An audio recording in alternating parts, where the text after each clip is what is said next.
నంద్యాల జిల్లాలో పచ్చమొక్కల అరాచకాలు కొనసాగుతున్నాయి. కొలిమిగుండ్ల మండలం చింతలాయపల్లె గ్రామంలో కక్ష సాధింపు చర్యలకు దిగారు టీడీపీ నేతలు.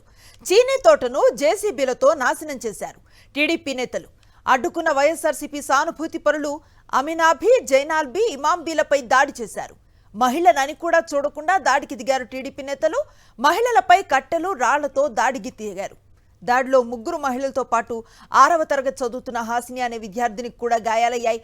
కోర్టులో ఉన్న పొలం పంచాయతీలో కొలిమిగుండ్ల సీఐ రమేష్ జోక్యం చేసుకున్నారని బాధితులు చెబుతున్నారు. కోర్టులో ఉన్న 3 ఎకరాల భూమిని టీడీపీ నేతలు స్వాధీనం చేయాలని సీఐ రమేష్ ఒత్తిడి చేస్తున్నాడని బాధితులు వాపోయారు.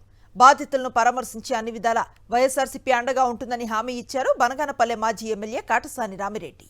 కుటుంబం సంబంధించి ఈ యొక్క చీనీ చెట్లు దాదాపు 50 చెట్లను జేసీబీతో కొట్టేయడం జరిగింది.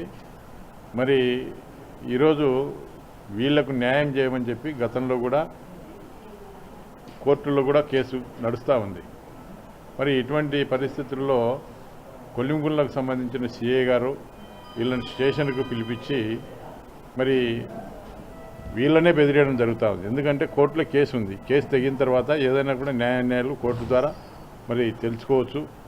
ఎవరిది న్యాయం అయితే దానిలో వాళ్లకు కోర్టే తీర్పిస్తుంది. కోర్టులో జరుగుతున్న కేసును కూడా మరి ఈ యొక్క అధికార పార్టీకి సంబంధించిన నాయకుల మాటలు విని ఈరోజు ఒక సిఐగా ఉన్న వ్యక్తి కొలిమిగుండ్ల సిఐ గారు మరి వీళ్ళనే దుర్భాషలాడడం మరి ఇప్పుడే చెప్తా ఉన్నారు.